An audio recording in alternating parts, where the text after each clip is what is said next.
चलिए देखते हैं हम लोग क्या पढ़ रहे थे, राष्ट्रपति की शक्तियां। ठीक है, तो कौन कौन सा राष्ट्रपति का शक्ति होता है? कार्यकारी शक्ति, विधायी शक्ति, न्यायिक शक्ति, वित्तीय शक्ति और सैन्य शक्ति। इतना सारे शक्ति राष्ट्रपति को दिया गया है क्योंकि ये सर्वोच्च पद पे भी है, भारत का सर्वोच्च पद होता है, सर्वोच्च नागरिक होते हैं। हमने पिछले क्लास में कार्यकारी शक्ति आपको बता दिए थे। ठीक है, और जो YouTube पे देखते हैं वीडियो, वो पिछला वीडियो में जाके देख लीजिए, वो उसमें होगा कार्यकारी शक्ति क्या होता है। आज पढ़ना हम लोग को विधायी शक्ति क्या होता है। ठीक है, कौन सा शक्ति? विधायी शक्ति। ठीक है, तो हम लोग आज देखते हैं। देखिए, ऐसे तो आप लोग को लिखा है तो 4 पेज में चला गया है शक्तियां। ठीक है, 5 पेज में, लेकिन हम एक पेज में आप लोग को अच्छे से समझाने की प्रयास करेंगे और इसको एक बार अच्छे से समझ लीजिएगा। तो एक कॉन्सेप्ट, ये जितना भी है कॉन्सेप्ट है और पॉइंट है। ठीक है, इसको ट्रिक समझ लीजिए चाहे कॉन्सेप्ट समझ लीजिए, जो भी है। अब देखते हैं इसको। ठीक है, तो सबसे पहला देखिए क्या है विधायी शक्ति में। सबसे पहले कहा गया कि संसद। ठीक है, सिर्फ संसद इतना ही समझिएगा, संसद। तो संसद का अभिन्न अंग होंगे कौन? राष्ट्रपति। अभिन्न अंग, इसको अलग नहीं किया जा सकता, जिनके बिना संसद की कल्पना नहीं किया जा सकता। बिना राष्ट्रपति के क्या है? संसद अधूरा है। ठीक है, अधूरा है। तो यहाँ लोकसभा, यहाँ राज्यसभा, यहाँ राष्ट्रपति। तो यही कहा गया कि संसद राष्ट्रपति के बिना अधूरा है। एक शक्ति हुआ। अब दूसरा शक्ति देखते हैं। दूसरा शक्ति देखिए क्या है। दूसरा शक्ति क्या है? कौन सा? विधायी शक्ति। ठीक है, तो आंग्ल भारतीय में लोकसभा में 2 लोगों को आंग्ल भारतीय के रूप में मनोनीत करना था। ये भी शक्ति दिया गया था राष्ट्रपति को, जो कि अब हटा दिया गया है। और 12 लोगों को राज्यसभा में मनोनीत करना, तो मतलब 2 + 12 = टोटल 14 लोगों को 14 लोगों को मनोनयन करने की शक्ति था। किनको? राष्ट्रपति को। ठीक है, तो हम यहाँ समझें कि ये आंग्लो आया जो क्या होता है। आंग्लो क्या होता है?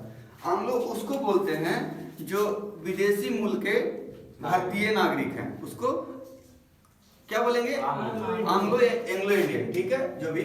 ठीक है, एंग्लो इंडियन बोलते हैं। ठीक है, तो एंग्लो इंडियन किसको बोलेंगे? विदेशी मूल के भारतीय नागरिक। जैसे जब देश हमारा आजाद हुआ था 15 अगस्त 1947 को। ठीक है, तो उस समय क्या हुआ था ना कि कुछ लोग जो यहाँ बिजनेस कर रहे थे, कॉर्पोरेट सेक्टर में थे, वो सारा जगह उस समय आज़ाद नहीं हुआ था, बाद में उसको आज़ाद करा गया था। जैसे गोवा हो गया, सिक्किम हो गया। ठीक है, तो उस समय कुछ लोग बिजनेस भी कर रहे थे, तो उन लोग को कहा गया कि भाई आप लोग इंडिया में रहना चाहते हैं तो रहिए। जैसे इंडिया में रहना चाहता है तो रहिए। जैसे मुस्लिम लोग को भी कहा गया था ना कि जो मुसलमान भारत में रहना चाहता है वो भारत में रहेगा, तो है, आज तक है। तो ऐसे ही विदेशी लोग को भी कहा गया था कि जो अगर यहाँ इंडिया में रहना चाहते हैं स्थायी रूप से, वो रह सकते हैं। तो मैक्सिमम लोग चले गए, कुछ लोग रुक गए, तो वही क्या बन गए बाद में? एंग्लो इंडियन बन गए। तो वही एंग्लो इंडियन बन गए, तो इनको अब क्या कर दिया गया है? इनके प्रतिनिधि के लिए चुनाव ना करके कहा गया कि आप अपने लोगों को प्रतिनिधित्व कैसे करेंगे लोकसभा में? हम आप लोगों को मनोनयन कर देंगे 2 लोग को। टोटल लोकसभा की संख्या कितना? अभी 545 पहले था, अब 2 घट गया, कितना हो गया? 543। ठीक है, तो बात आता है कि एंग्लो इंडियन को हटा क्यों दिया गया? 2 एंग्लो इंडियन को हटा क्यों दिया गया? तब देखिए 47 से लेकर अभी तक कितना हो जाता है? लगभग 76-77 साल हो जाता है। 76-77 साल में जो लोग थे वो लोग का मैक्सिमम का देहांत हो गया। ठीक है, देहांत हो गया। अब जो उनके बच्चे होंगे जो तो यही जन्म लेंगे, जो इंडिया में रह रहे हैं, तो जो जन्म से यहाँ इंडिया के हैं तो क्या हो गए? यहाँ का नागरिक बन गए। जब यहाँ का नागरिक बन गए तो एंग्लो नहीं रहे। जब एंग्लो है ही नहीं तो इनका प्रतिनिधित्व कौन करेगा? कोई नहीं करेगा। इसीलिए इसको क्या कर दिया गया? संशोधन करके समाप्त कर दिया गया। समझ गए एंग्लो इंडियन। और 12 लोगों को देखिए, ये 2 लोगों को लोकसभा में, 12 लोगों को राज्यसभा में। ध्यान दीजिएगा, एकदम कॉन्सेप्ट है। 12 लोगों को राज्यसभा में जो मनोनयन किया गया, वो किस क्षेत्र में?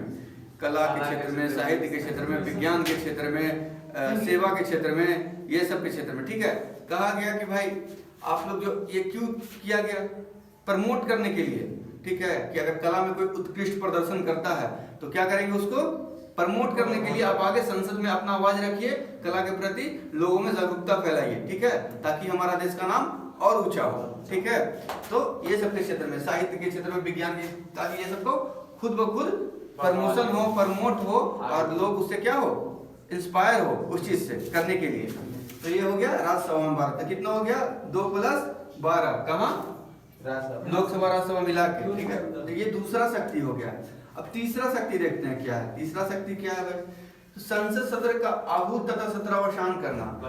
संसद के सत्र को क्या करना, आहूत करना। मतलब आहूत मतलब आहू कहता है ना, आहू मेहमान कैसे बोलता है, आहू मतलब बुलाना, सत्र को आहूत करना मतलब बुलाना, और सत्रावसान करना, ठीक है। अब सत्रावसान मतलब भसान, भसान मतलब अंतिम दिन, आहूत मतलब आहू, ठीक है। तो आना और जाना मतलब संसद के सत्र को बुलाना और अंतिम रूप देना, ठीक है, अंतिम तिथि भी देना। कौन करेंगे, राष्ट्रपति करेंगे। सब क्या होगा, कौन करेंगे, राष्ट्रपति को शक्ति दी गई। सब विधायी शक्ति के पार्ट है, ठीक है। अब चौथा देखते हैं क्या है। चौथा में अभिभाषण, राष्ट्रपति के अभिभाषण, ठीक है, राष्ट्रपति के अभिभाषण। ये आर्टिकल 87 के तहत देखिए, साथ साथ अनुच्छेद कुछ कुछ देखते जाइएगा, ठीक है।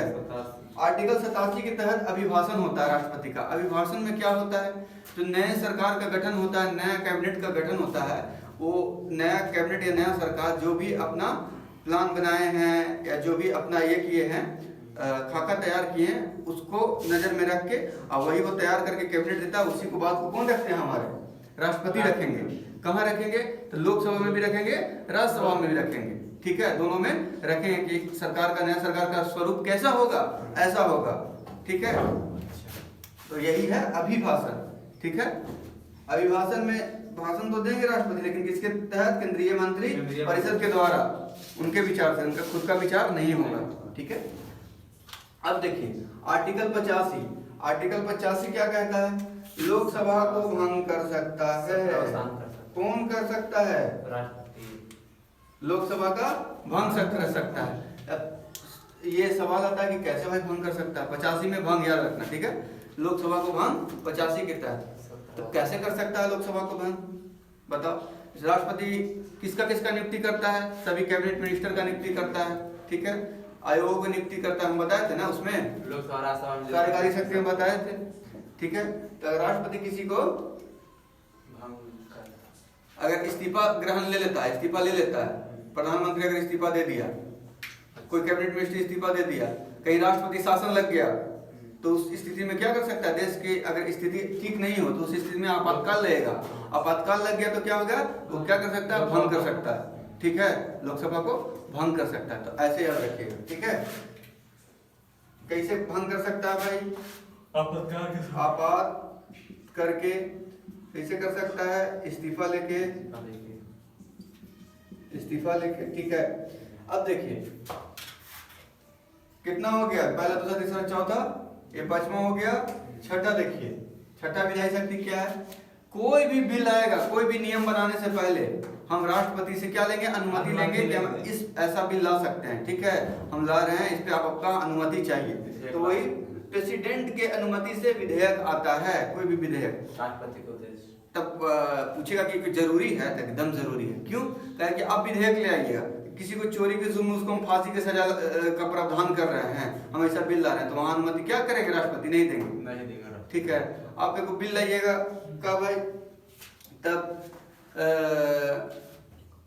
अब सरकारी नौकरी किसी एक खास जाति को मिलेगा, किसी एक खास वर्ग को मिलेगा, तो राष्ट्रपति के लिए कि नहीं असंवैधानिक है, तो क्या कर देंगे, बिल का अनुमति नहीं देंगे। जब अनुमति नहीं देंगे तो बिल आएगा ही नहीं किसी सदन में, तो ठीक है। तो कोई भी विधेयक आएगा तो किसके अनुमति से, राष्ट्रपति की अनुमति से आएगा। किनकी अनुमति से आएगा, राष्ट्रपति के अनुमति से आएगा, समझ गए। चलिए अब 7वां देखते हैं, लंबित विधेयक पर निर्देश देगा कौन, राष्ट्रपति। किसको निर्देश देगा, सरकार को। इसे सरकार है, सरकार है तो बहुमत में रहता है, हमेशा नियम बनाने का शक्ति ज्यादा उसको रहता है, जो लोकसभा के बहुदल का नेता जो होता है, ठीक है। तो कोई कोई बिल में क्या होता है कि सरकार क्या करता है, रोक लगा देता है। जैसे राज्यसभा से कोई बिल आया तो लोकसभा में उसको अटका दिया, या कोई लोकसभा से बिल आया विपक्ष की तरफ से या किसी की तरफ से आया तो वो क्या कर दिया, लटका दिया। या लोकसभा के कुछ लोग ये कर रहा है कि मतलब उस पर कर ही नहीं रहा है, ठीक है। तो उस स्थिति में क्या करेगा, राष्ट्रपति निर्देश देगा लोकसभा के नेता को या राज्यसभा के नेता को कि भाई आपके पास गया है तो या तो आप स्वीकार कीजिए, ना तो अस्वीकार कीजिए, या तो आप पास कीजिए नहीं तो उसको बर्खास्त कीजिए, दोनों में से कुछ एक कीजिए। आप रोक के नहीं ना रख सकते हैं। तो जो सदन का नेता रहेगा वो उसको, जैसे लोकसभा के अध्यक्ष भी बोलेगा वही बात को, फिर राज्यसभा के जो अध्यक्ष रहेंगे वो भी कन्विंस करेंगे कि भाई अपने में निपटा लीजिए, क्या बात है नहीं है। तो वो प्रावधान कितना में है, लंबित विधेयक पर निर्देश देने का सरकार से, ये भी विधायी शक्ति में है, ठीक है। और जब यहाँ पर बिल लटका तो इस स्थिति में राष्ट्रपति क्या कर सकता है, 108 का आर्टिकल का प्रयोग कर सकता है। आर्टिकल 108 देखिए इसी से जुड़ा हुआ है, इसीलिए एरो भी बना हुआ है, ठीक है। तो इस स्थिति में क्या करेगा राष्ट्रपति, तो उसका कहेगा 108 में, अरे भाई दोनों सदन अपना देश का ही है, काहे अपने में विवाद कर रहे हैं, आइए दोनों एक जगह बैठते हैं, एक जगह बैठ के बात करते हैं। तो वही दोनों एक जगह बैठेगा 108 के तहत, 108 के तहत, ठीक है। 108 देखिए 108 ऐसी से जुड़ रहा है ना, संयुक्त रूप से दो जीरो जुड़ रहा है। मान लो कि ये वही सदन है, वही सदन है, तो दोनों जुड़ेगा किसमें, 108 में। 108 में एक साथ 8 बन रहा है, एक साथ 8 बन रहा है ना, ठीक है। ऐसे भी याद रखना है, एक साथ 8, ठीक है। तो संयुक्त अधिवेशन कहेगा कि भाई दोनों अपने में नाराज नहीं हो, दोनों आओ हम निपटारा करते हैं। संयुक्त अधिवेशन बुलाएगा कौन, राष्ट्रपति, और जो प्रॉब्लम है वो प्रॉब्लम पूछेगा और उसको पारित कराने की कोशिश करेगा। जब अब संयुक्त अधिवेशन आया तो यहाँ पर एक क्वेश्चन आता है कि संयुक्त अधिवेशन जब आएगा लोकसभा राज्यसभा मिलके, ठीक है, तो इसका अध्यक्षता कौन करेगा, लोकसभा के अध्यक्ष, राष्ट्रपति कभी नहीं है। ऑप्शन में आपको देगा हमेशा कि राष्ट्रपति अध्यक्षता करता है, कि प्रधानमंत्री अध्यक्षता करता है, कि लोकसभा अध्यक्षता करता है, कि राज्यसभा के अध्यक्षता करते हैं। तो राज्यसभा में लगेगा कि अरे राज्यसभा तो उच्च सदन होता है तो वही करता होगा, फिर प्रधानमंत्री में भी कंफ्यूजन होगा कि प्रधानमंत्री हैं वही करेंगे, लेकिन वैसा कुछ नहीं है। इसका अध्यक्षता करेंगे जो लोकसभा के अध्यक्ष होंगे, स्पीकर होंगे, वो करेंगे अध्यक्षता। क्यों करेंगे भाई, क्योंकि लोकसभा में कितना है, 543 सदस्य हैं, राज्यसभा में 243 सदस्य हैं, जिसका बहुमत ज्यादा और वही करेंगे अध्यक्षता, ठीक है। तो इसका बहुमत ज्यादा है तो लोकसभा के अध्यक्ष ही अध्यक्षता करेंगे, ठीक है। तो ये हो गया आर्टिकल 108। 8 में 108। 9 में देखिए संकट काल। संकट काल मतलब होता है इमरजेंसी। अगर इमरजेंसी लग रहा मतलब एक इमरजेंसी हो गया, दूसरा क्या हो गया कि संसद का सत्र नहीं चल रहा है, ठीक है, संसद का सत्र नहीं चल रहा है और उस दरमियान एकदम ऐसा कोई बिल लाने की जरूरत पड़ गया। जैसे एक आया था ये टेररिस्ट वाला बिल, टेरर अटैक हो गया, उस पर अचानक से बिल बनाना, ठीक है, नियम लाना है, इमीडिएटली उसको बिल बना के उस पर कार्रवाई करना है हमको, ठीक है। तो उस दरमियान क्या करेगा, संसद तो चल नहीं रहा है, संसद का छुट्टी है, कोई संसद अपना घरे हैं, कोई विदेश घूम रहे हैं, कोई उधर घूम रहे हैं, तो उस स्थिति में तो चलेगा नहीं। तो उस स्थिति में जब नहीं चलेगा तो क्या किया जाएगा कि राष्ट्रपति को एक अधिकार दिया गया है, क्या, 1 2 3 आप एकदम है फ्री, 1 2 3 राष्ट्रपति है फ्री, किस चीज के लिए, अध्यादेश लाने के लिए, हाँ 1 2 3 एकदम फ्री हैं, किस चीज के लिए, एक नियम लाने के लिए, कानून लाने के लिए, एकदम इमरजेंसी में अपना अध्यादेश जारी करने के लिए। अध्यादेश मतलब होता है एकदम परम आदेश, तुरंत, समझे, क्या समझे, अध्यादेश का मतलब, हाँ ठीक है, 1 2 3 अध्यादेश जारी करने का, अध्यादेश की शक्ति, अध्यादेश, ठीक है, आदेश, ठीक है। तो ये हो गया हमारा 130 के तहत कौन करते हैं, राष्ट्रपति करते हैं, ठीक है। अब देखिए जब राष्ट्रपति हो गया, अब देखिए इसके बाद आता है 8वां में, यहाँ क्या है, कह रहा है 8वां में राष्ट्रपति की एक और शक्ति दिया गया है। कोई बिल आया लोकसभा में या राज्यसभा में, दोनों जगह से पास कर दिया, अब राष्ट्रपति को लग रहा है कि ना ये हमारे लिए नुकसानदेह है या देश के लिए नुकसानदेह है, तो क्या करेगा, हंसते हंसते बिलवा के लेके मोड़ मोड़ के पैकेट में रख लेंगे, क्या करेंगे, पैकेट में रख लेंगे। उस स्थिति में तो उसको कहते हैं पॉकेट बिटो या जेबी बिटो। बिटो, बिटो मतलब होता है रोक लगाना, समझे, किसी चीज में बिटो लग गया मतलब रोक लगाना, तो क्या कर दिया, बिल पे रोक लगा दिया। अभी तक 2 गो बिटो आया है, समझे, एक तार विधेयक पे और एक सांसदों का पेंशन जो बनता है उस पे, ठीक है। ज्ञान जल सिंह के समय का। देखिए तो 1986 में आया था, ज्ञानी जैल सिंह थे उस समय, वो लाए थे पॉकेट वीटो। और एक समय 1991 में लाए थे वेंकट रमन, ठीक है, एमपी के पेंशन के लिए, ठीक है, एमपी का पेंशन, ये दोनों को क्या कर लिए, लेके पैकेट में रख लिए। अभी तक इस पे कोई ये नहीं है, समझे। जितना बार चाहेंगे उतना बार कर सकते हैं आप, दोबारा बिल लेके आइए फिर दोबारा पैकेट में रख लेंगे, इस्तेमाल कर सकते हैं, इतना पावर मिला है, समझे। ये हो गया पॉकेट वीटो। अब देखिए विधेयक, विधेयक क्या होता है, विधेयक पर राष्ट्रपति की स्वीकृति। अब विधेयक आया, बिल आया, बिल आया, बिल से कानून बनने की प्रक्रिया में राष्ट्रपति से अनुमति लेना पड़ा, लोकसभा से पास करना पड़ा, यहाँ से अनुमति लिए, यहाँ से आया, फिर यहाँ से पास कर दिए, फिर यहाँ से ले जाके यहाँ गए तो यहाँ भी पास कर दिए, फिर यहाँ से क्या ले जाएगा, यहीं जाएगा बिल। कह रहे राष्ट्रपति जी अनुमति तो आपका था, अब हम दोनों हाथ से पास भी कर दिए, तब जाके मोहर वो लगा दीजिए कम से कम, क्या यहाँ पे आके थप्पा मिट करेगा, यहीं से स्टार्ट हुआ था यहीं पे खत्म होगा, तो वही स्वीकृति होता है, ठीक है। अगर स्वीकृति लग गया, मोहर लग गया राष्ट्रपति का, तो विधेयक से विधेयक न रह के बिल न रह के क्या बन जाएगा, कानून बन जाएगा, समझा, वो कानून में परिवर्तित हो जाएगा, ठीक है। ये क्या था, विधायी शक्ति। तो सिंपल से याद करने का तरीका देखो क्या क्या आया। संसद, संसद से रिलेटेड कितना चीज आया भाई, एक आया, एक गो, दो गो, तीन गो, सब तो संसद से रिलेटेड ही है खाली, ठीक है। तो संसद ही से रिलेटेड जितना विधायी शक्ति है किसका है, राष्ट्रपति का, सब संसद से ही रिलेटेड है। तो पहला संसद के अभिनंदन होंगे, दूसरा में 14 लोगों को मनोनयन था, इसमें 2 हटा दिया गया, 2 + 12। तीसरा क्या है, आर्टिकल सत्र को बुलाना, आहूत करना, सत्र अवसान करना या सत्र को खत्म करना। चौथा क्या है, 87 के तहत अभिभाषण देना, अभिभाषण देना 17 के तहत। 85 में क्या है, लोकसभा के भंग करने की शक्ति, नहीं 17 अवसान अलग चीज होता है, लोकसभा को भंग करना, 17 अवसान मतलब सत्र को खत्म करना, समझे, ठीक है। पी के तहत छठा क्या है, पी के अनुमति से विधेयक आता है, विधेयक मतलब बिल, ठीक है। 7वां क्या है, लंबित विधेयक पर निर्देश देना, राष्ट्रपति को ये अधिकार है, अगर कोई बिल अटका हुआ तो उस पर क्या करेगा, निर्देश देगा, ठीक है। 8वां क्या कर रहा है, 8वां में 108 मतलब लोकसभा 108 में दोनों साथ, दोनों को साथ बुलाने का, 108 में दोनों साथ, 108 में दोनों साथ, देखो ट्रिक बन गया, दोनों सदन साथ 108, ठीक है। तो वही दोनों बुला के उसका ये कराएगा।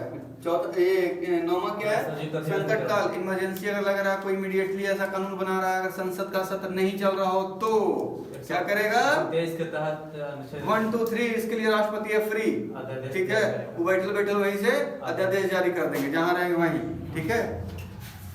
फिर देखिए ये सब तो लाने का प्रावधान था, अब रोकने का प्रावधान है, वो सब लाने के लिए प्रावधान था, अब वहां जब लाए तो यहाँ रोकने का प्रावधान दिया गया। रोकना मतलब वीटो लगाना, रोक देना, ठीक है। तो वीटो का प्रावधान किया गया है, कितना के तहत, आर्टिकल 111 के तहत, 3 के तहत, ठीक है। एक 3 गो 1 के तहत वीटो का, वीटो में क्या है, रोक लगाना। किसी भी कोई बिल आया, राष्ट्रपति को लग रहा है कि नहीं मन है करने का, तो उसको क्या करेंगे, मोड़ मार के लेके अपना पैकेट में रख के चल देंगे, घूमते फिरते रहेंगे, समझे। ये हो गया पॉकेट वीटो, 2 बार आया था, ये याद रखिएगा। कब आया था, 86 और 91। 86 में कौन थे, ज्ञानी जैल सिंह थे, वेंकट रमन थे, ठीक है। एक पेंशन बिल पे आया था और एक तार विधेयक पे आया था। दूसरा है स्वीकृति, सब कुछ हो गया तो स्वीकृति देने की बारी आया, ठीक है। सब कुछ हो गया तो स्वीकृति देने की बारी आया, तो विधेयक पर स्वीकृति देना, राष्ट्रपति की स्वीकृति। जब स्वीकृति मिल गया तो क्या बन गया, बिल से कानून बन गया, कानून बन गया, ठीक है। ये विधायी शक्ति समझ गए। अब इसके बाद क्या है, न्यायिक शक्ति, ठीक है। ठीक है, अभी के लिए इतना ही।